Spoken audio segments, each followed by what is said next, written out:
Coach is stepping up to the podium now. Coach, we are ready whenever you are. Okay. Listen, congratulations goes out to Cincinnati. They did a nice job and did a better job than what we did in that second half for sure. Appreciate our fans for sticking with us throughout the season and then being great today. So, listen, it's my responsibility to make sure that we do better offensively and as a team. And I obviously didn't get that done that second half. So I've got to do a better job there. We'll go back and look at things and make the adjustments that we need to go into the offseason. Unfortunately, this is so final, and that's where we sit now. And it's our players were disappointed. Obviously, they put a lot of time and effort into this, putting themselves in this position for a championship game. I'm proud of them for that and the way they battled through some of the problems that we had early in the season. So we, again, very appreciative of the guys. With that, time's yours. Let's go first to Adam Teicher. Go ahead, Adam. Hey, Andy, can you take us through your thinking on that play, the last play of the first half? And Brad, I'll have a second question as well. Yeah, so I was hoping we could get the ball in the end zone. I probably gave him the wrong play first of all. So to start with, I could have given him something better than that, where the play was open in the end zone, and then we wouldn't have to go through that. But it's I'll take responsibility for that one out. All right. And it looked like after Joe Burrow's run in overtime there, I know you can't challenge, but were you asking the officials to review that play for a fumble? Yeah, is that what you were doing? Not Joe Burrow. You're talking about next. So I was wondering what they were going to say about that. Yes, you can't challenge right there, but it's I had a chance to talk to him, and they said he gave himself up. So let's go next to Herbie Teope. Go ahead, Herbie. In that first half, obviously, the offense is humming. In the second half, sputtering. What exactly happened there in that second half? Did the Bengals present a different look defensively? And listen, Herbie, not really. I mean, they played a little bit more man on second down, but other than that, no, not really. So we just, again, I can put the players in better positions to make plays. I didn't get that part done. Next is Sam McDowell. Good, Sam. Hey, Andy. I wonder if you could share what you shared with the team at all after the game. Yeah, Sam. So, listen, I know it's disappointing. It's final. That's the unfortunate part of it. So, when things are in a calmer state, we'll get together tomorrow for a team meeting. But I do appreciate the work in which each guy put in. So, and respect them for that, especially where we were early in the season. Let's go next to Pete Sweeney. Go ahead, Pete. Coach, it seemed like Patrick might have been pressing a little bit there in the second half, especially heading into overtime. Any rhyme or reason in your mind as to maybe why that turned up a little bit again? Yeah, listen, I mean, Patrick's a great player, so he was trying to make a play. And like I said, I've got to do a better job of giving him things that he can make plays with. So I can do a lot better in that area. Next to Nate Taylor. Go ahead, Nate. Andy, in the second half, you guys were within the 5-yard line. Can you just share with me what the thought process was, whether to try to end the game with the ball with the touchdown, or just what the thought process was of maybe passing the ball versus running the ball there? Yeah, well, we were trying to score, a touchdown. So any way we could score a touchdown, we were trying to score a touchdown. I mean, hindsight would tell you, well, the passes weren't working, so maybe you should have run it. But we're just trying to get the ball in the end zone so we could give them as little time as possible and score a touchdown. Got 3 more going right down the line, starting with Todd Lebo. Good, Todd. Hey, Coach, at the end of the first half, you mentioned the play call there, but how close was it too. You guys just kicking the field goal there. It looked like Pat was lobbying for it. Were you 50-50? Yeah, we had enough time for another play, but I've got to get one that's open in the end zone. So, yeah. Let's go next to Todd Palmer. Go ahead, Todd. I was just curious about the pass rush and Joe Burrow. You know, the Titans got 9 sacks. Chris Jones had Burrow dead to rights, but did you feel like you guys had more of an opportunity to get after him this game? And what role do you think that played in the final outcome? Yeah, so we did have opportunities. He got out of those, and you know, again, that happens. But they were holding extra people in too, as you saw, for protection purposes. We'll go last to Matt Derrick. But Matt. Hey, Coach. You know, there's been some statistics that kind of correlate that when Patrick is moving around a lot, that's when he gets away from his best games.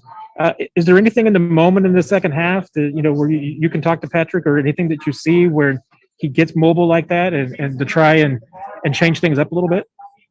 Yeah, listen, Matt, like I said, I could have given him other things to work with and better things. So I did. He was trying to move around like he does and make plays. He did, you know, that you never have to worry about that part. So, but I could have given him better plays to work with.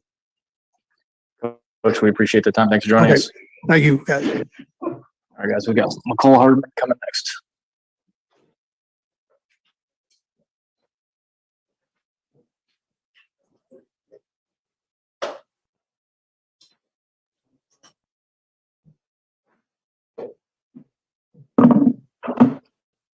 McCall, you ready for us? Yeah. Okay. Hold on one sec, T. We'll go first to Pete Sweeney. Go, Pete. Hey, McCall, we're obviously not in the locker room anymore. I just was wondering if you could give a sense of where the team is at right now. I can't hear nothing. I ain't gonna lie. I can't hear nothing. McCall, I know we're not in the locker room anymore. I was just wondering if you kind of give a sense of the temperament coming out of that. The temperament? Just the mood of the team. Mm-hmm. I really can't.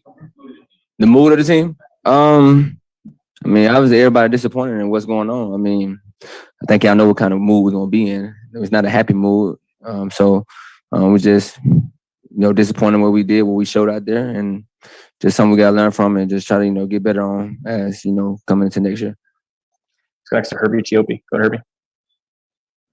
Hey, McCall, obviously it seemed like a game of two halves. The offense was clicking in the first half, and then the second half there were some struggles. What do you think happened in that second half against the Bengals defense? I don't know, man. I just feel like I think we just got to execute better. We got to put points on the board. We can't just be having 3 and outs or, you know, just, you know, putting our defense in bad situations. So we just got to execute on the offensive standpoint. I mean, we scored 3 points total in the second half. So I think that's on us to, you know, just to be better in certain situations and key situations and, you know, getting the ball down the field and getting first downs and, you know, trying to get some points on the board. So kind of didn't do that in the second half. So next to Todd Lebo. But Todd. Hey, McCall, it seemed like everything was going perfectly in the first half, right? It's 21-3. Did you guys feel like you had already won the game a little bit? Was there any letdown at all? Or did you feel like this? You know, I mean, obviously you felt you were going to win the game, but did it feel like you guys had already kind of made it when the league was where it was? No, we didn't. We know they're a good football team, and we know we had to, you know, score some more. We know we had to put more points on the board, but obviously, you know, we couldn't do that in the second half. But we never had no letdown. We wanted to keep scoring, wanted to keep putting points on the board, and, you know, try to, you know, put the game away. But it's something we just couldn't do in the second half. Next to Harold. Go ahead, Harold.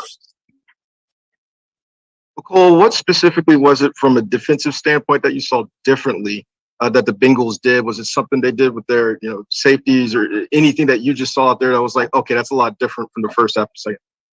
I don't think they did nothing different, honestly. I think they might switch up some little calls or, you know, switch up some little things to certain formations. But I think they stick with their game plan. I think they were just making better plays than we was, and so I think this was that. But they came out and played a great game. I mean, we can't, you know, do nothing but tip our hats to them and just put the blame on ourselves. Let's go next to Nate Taylor. Go ahead, Nate. McCall, I have 2 questions for you. Just what was the feeling like going into the locker room at halftime, knowing you guys could have maybe been up 28, to 3. Instead, it was 21-3. Just what was that feeling like? And Brad, I'll have a second. I mean, just we get the ball back and let's go out. Let's try to score. Let's put some pressure on them and let's go out there and just try to execute. So I mean, it was all good moves, and but we knew what we had to do. We knew the game wasn't over, so we were just trying to do things like that. But we'll see how that went. Yeah. You guys are known for comebacks throughout your time with the team. I guess how surprising or frustrating is it that the Bengals in 2 games this season have come back and beat you guys in this manner? I can't hear him. What'd you say? You guys have been known for comebacks throughout your time with the team. Just how disappointing or frustrating is it that the Bengals in 2 games this season have beat you guys in a comeback fashion? Like I said, you got to tip the hat to them, man. They came out and they played well. You got to put our blame ourselves for not executing like we should. But hats off to them. They played a hell of a game. So We'll last to Jory Epstein. Go ahead, Jory. Nicole, how would you describe Patrick Mahomes' demeanor in the second half? And when things weren't working as well in the passing game, what did y'all try and do to help him? I didn't hear. Say it again. I'm sorry. How would you describe Patrick's demeanor in the second half? And when the passing game was not working as well, how did y'all try and help him? Just stay motivated, man. Just trying to be there for him and try to get open for him, try to make things easier for him. So it showed a couple different looks. But I mean, overall, we just got to execute. That's what it comes down to. We just execute. We got to make the plays when the ball coming our way, and yeah, that's pretty much it. But no, I think he was good. I think he was fine. I think it just we got to get open. Give him a chance to see our jersey and give him a chance to give us the ball. So, but other than that, I think it is what it was. Nicole, we appreciate the time. Thanks for joining us. We got Tyron Matthew coming up next, guys. Thank you, Nicole.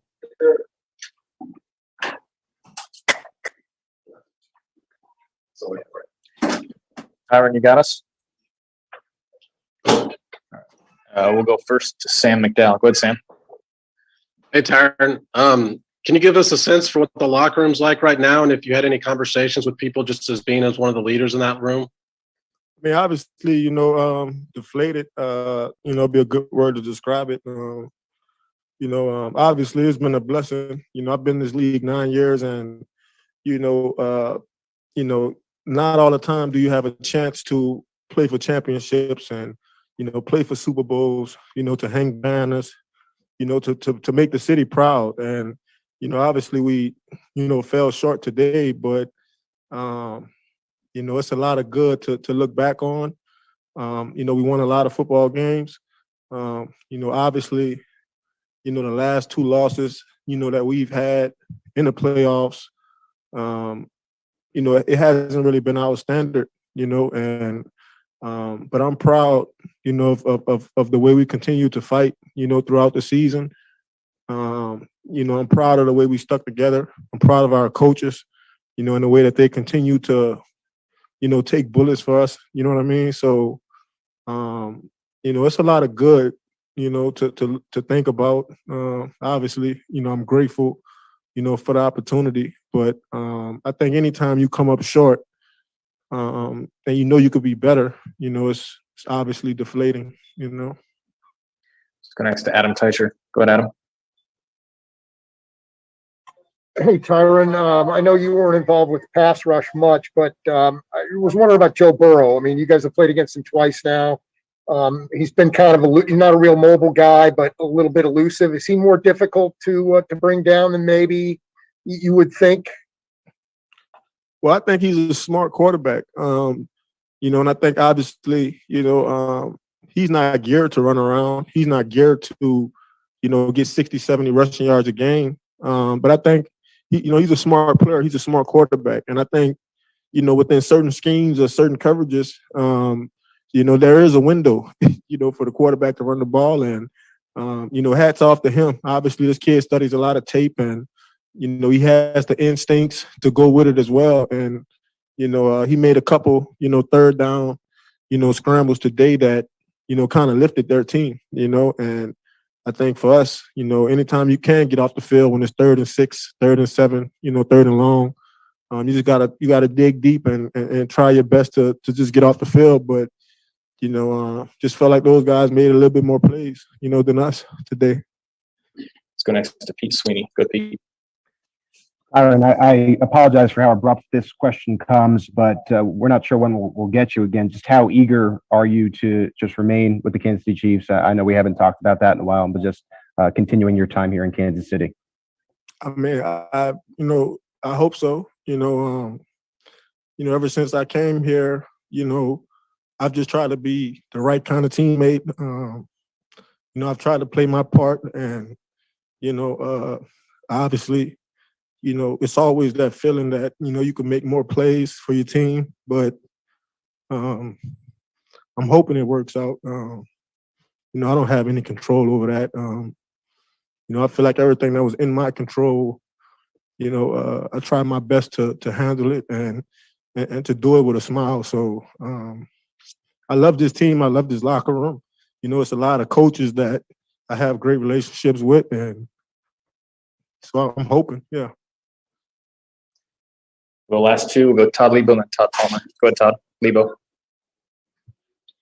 Hey, Tyron, the standard you guys have set here has been incredible the last couple of years, making the Super Bowl and all that, and losing at overtime at home in the AFC Championship. There's no shame in that. But how do you characterize this season? I mean, do you call it a failure if you didn't make it to the Super Bowl?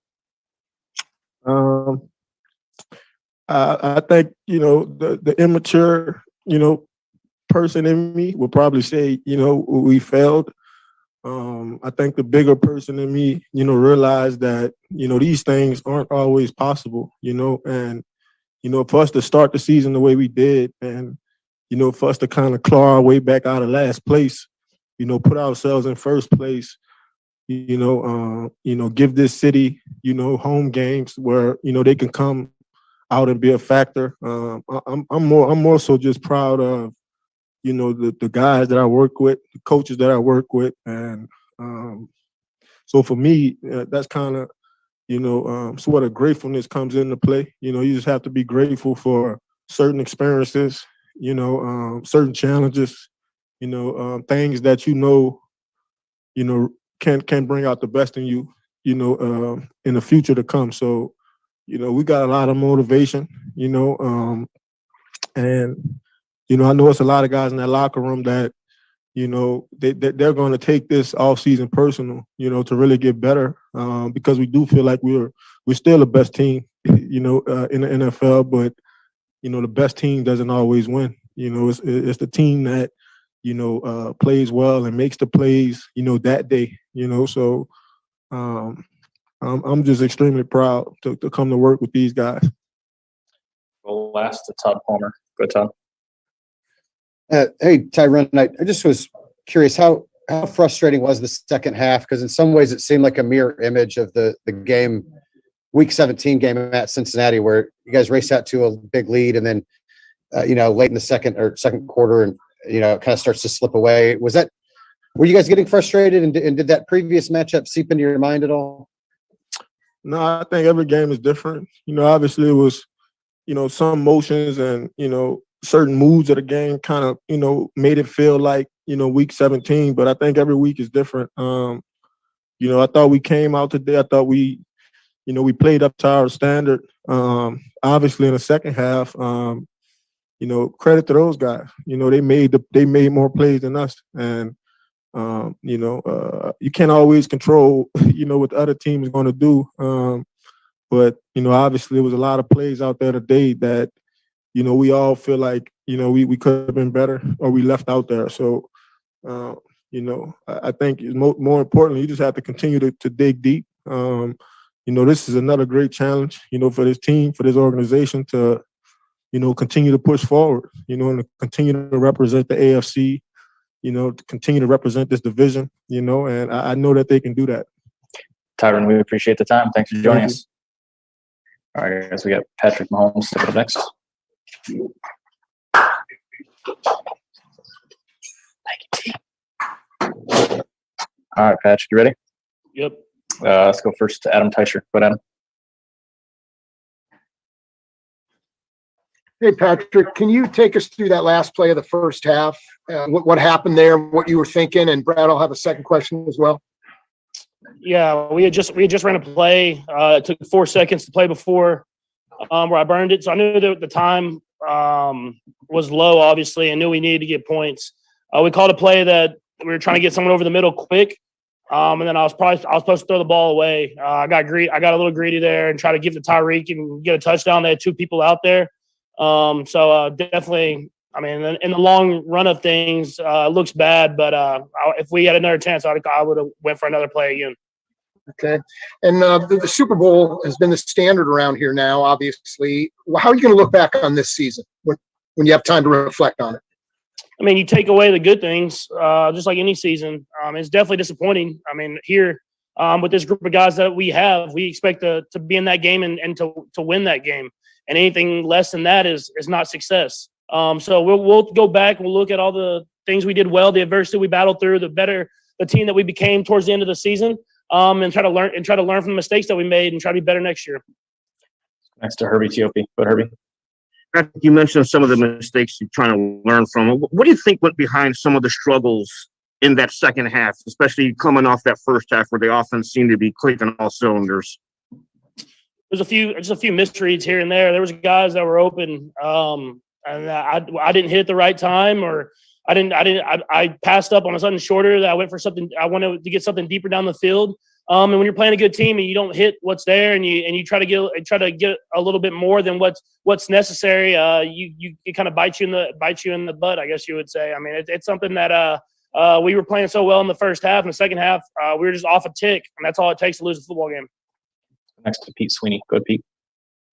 Patrick, all these guys look at you as the leader of this team. I was wondering if you could kind of share your message to this team and what you said after the game in the locker room. Yeah, I mean, I said I'm proud of those guys. I mean, if you looked at the season that we had to be in this game in general, it's definitely a special group of guys that battle through adversity. But the leaders on this team know that this isn't our standard. We want to win the Super Bowl. Whenever you taste that winning the Super Bowl, nothing less than that is success. And so we have to go back. Obviously, every locker room is different, but we have the core group of guys that it takes to win. So we have to go back, learn from this, and try to be better next year. Next to Sam McDowell. Good Sam. Hey, Patrick and Brad, I have a follow-up. I know it's fresh right now, but what are the fresh feelings? Like, what goes through your mind immediately? Yeah, you're definitely disappointed. I mean, when you're this close and you're in the final four games, you want to win the Super Bowl. And we've had 2 years in a row where we've lost an AFC championship, or actually 4 years really. We lost AFC championship game, won the Super Bowl, lost Super Bowl, then lost AFC championship. And so, I mean, a few plays here and there, you could have 4 chances at the Super Bowl. So, I mean, it's definitely disappointing, but you have to learn from it. I mean, you can't let this end what we have here. You have to make sure that you continue to battle, continue to get better, and try to find ways to win Super Bowls at the end of the day. And then it seemed like the Bengals were really trying to, in the second half, prevent you from scrambling a lot with the way they were playing the defensive lineman. Can you just explain what you were seeing in regards to that? Yeah, they just had a spy on me for the most part, and I've usually done a great job of getting around that guy. But they had a good game plan. They were doing this a lot of similar stuff in the first half. We were just executing at a higher level, and they stayed with it. They fought. I mean, that's a good football team, but it takes a lot of fight to stay in a game whenever you're down like that. But I mean, I got to be better. I mean, when you're up 21-3 at one point in the game, you can't lose it. And I put that on myself. Let's go next to Nate Taylor. Go ahead, Nate. Patrick, I have 2 questions. Just what did you see on the interception? And given your success scrambling in the red zone in the first half, was there that you just saw differently from the Bengals when you had those opportunities late in the fourth quarter? Yeah, on the overtime interception, I knew the safety was going to make a play or making a run at it. But I just gave my guy a chance, and I mean, it got tipped. Good play by one safety, and it fell right into the other dude's hands. So, I mean, I would have done it again. I mean, whenever you have a guy like Tyreek running and he has to step on someone, give him a chance to make a play. And I'll say like 8 times out of 10, he makes that catch. And so didn't work for us today. But I mean, that's a play that I would go to again if I had a chance. And then the red zone. I mean, we were only down there once in the second half, so it wasn't like we weren't having great success. I mean, it was at the point at the end of the game where they were just blocking the end zone, trying to keep us to a field goal. So you got to be in the red zone more to have more success in it. Let's go next to Todd Palmer. Good, Todd. Patrick, I know, it's weird to celebrate milestones in a game like this, but I did want to ask about Travis Kelce. He's now tied for third most postseason touchdowns in NFL history, one of only 3 guys with 100 catches. Obviously, he was great today. Can you just talk about, how much of a safety blanket he was and how terrific he was today? Yeah, I mean, he's just a competitor, man. Obviously, he's super talented, and everybody knows that. The routes he runs, how big and athletic he is, and everything like that. But he's just a guy you want to go to battle with. He's going to fight to the very end. I mean, that's the type of dude he is, and we have guys like that all over this team. And as disappointed I am at how we performed in the second half and losing the game and everything like that, I'm proud of how the guys fought to the very end of that game, no matter how disappointing it looked there in the second half. And last to Jory Epstein. Go ahead, Jory. Patrick, you talked about how after you reach a Super Bowl, nothing else really feels the same and you know what you're missing. In light of the news that Tom Brady seems to be on his way of retiring, does it give you any different perspective of how difficult it is to get to that place? And what can you take from his career as you try and get back to that place? Yeah, I mean, his career is one of a kind. I mean, that's why he's the GOAT. I mean, to win that many Super Bowls, to be in that many games, it's hard. And I've understood that. I mean, after the years that I've had, I mean, I've been close a lot, but I've only been there twice and I've only won one. And I understand that it takes a special player, a special group of guys, a special circumstances for that to happen. And I'm just going to try to do whatever I can to give myself a chance every year to try to get in that game and to win it. But I mean, who knows if he retires? I feel like we don't know for sure. But regardless if he does or he doesn't, he's going to be a great football player, and he's always been a great football player in his career. Patrick, we appreciate the time. Thanks for joining us. All right, we got Frank Clark coming up next.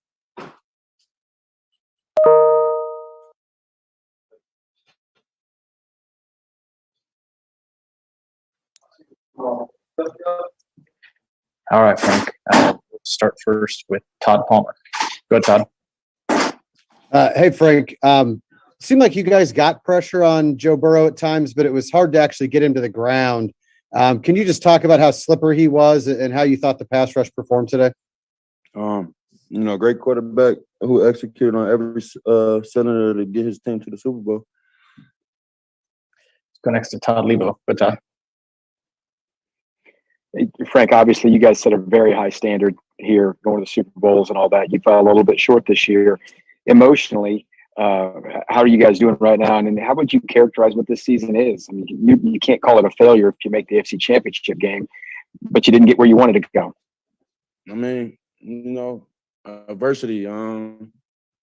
People go through that. You know what I'm saying? I've been going through it my whole life.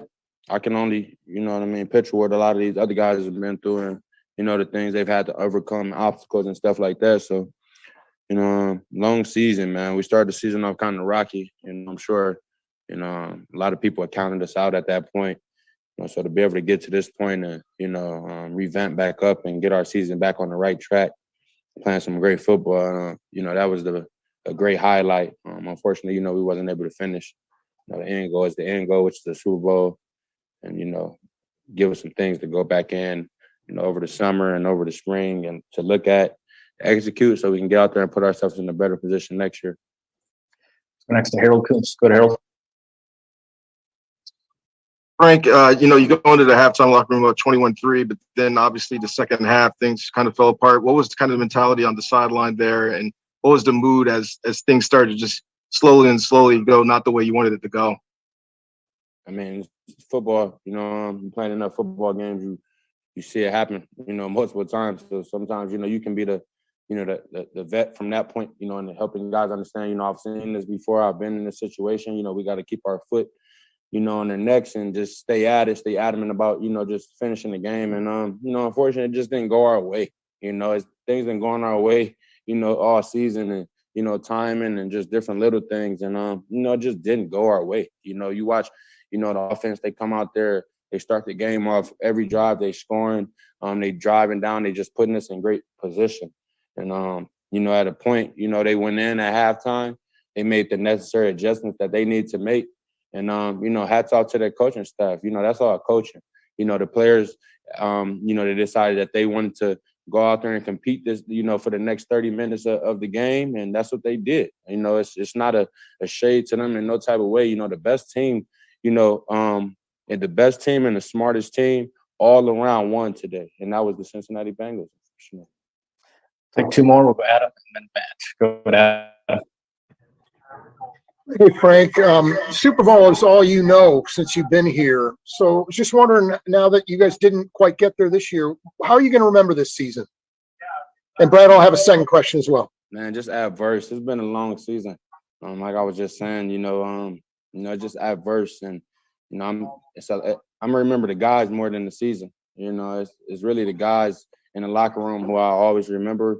The long time. You invest so much time, at the building, and with these guys, you find some great friends in this game as well. And it's the guys, the relationships I built within the the lines and stuff like that I'm never going to forget about it. Like you said, all I know is the Super Bowl since I've been here. So, exiting in the AFC Championship, I mean, to some standard, that's bad, but I mean, it's not as bad as some of the other guys. I got a lot of friends that've been on vacation for a few weeks now, man. So, it sucks I got to go join them now, but hats off, like I said, hats off to Cincy and everything they did up there. But we just got to be able to compete, man, do better. Yeah, and you were asked about Joe Burrow earlier. So what's it like to try to get him on the ground? I mean, tough. He's tough. Athletic guy. Can make all the throws and has poise. That's the one thing people don't speak about. They talk about the first round. They talk about how he's won at LSU, how he's continued to win in the NFL. How he's gotten better every game basically, and you just watch a quarterback like him, and he goes out and he's so poised. The guy can get sacked last week. He got sacked 8 or 9 times or something, and he goes out and wins the game. We even when we played him the first game around, we sacked him about 4 times. Some good hits, and he stands back up, calls the play, go wins the game. And like I said, just hats off to him, man. Young guy, great quarterback. And I said it before, he's going to win a lot of football games in this league. Last one to Matt Derrick. Go ahead, Matt. Hey, Frank, I understand that at a time like this, the last thing you probably want to think about is the future, but football is a business. And what's your confidence that you'll be sticking with this team and you'll be around next year? And how much do you want to stay in Kansas City? Man, Kansas City is home. Kansas City is home. I got I bought a house here. My daughter goes to school and stuff like that here. It's home, man. So, I want to be here for the future, for the rest of my career. But like you said, unfortunately, the way business goes, things don't happen the way you want them to happen all the time. But off season, got a lot of stuff to do, man. Season just in the off season. That's what the off season is for. I got to do, talk to the guys. I'm sure y'all be sitting in the media and stuff like that, what's going on. So, it ain't gonna be hard to, keep up with me. They're always trying to keep up with me anyway. Frank, we appreciate the time. Thanks for joining us. All right, guys, that is it for today. We'll get you a schedule in your email. So stay tuned to your email.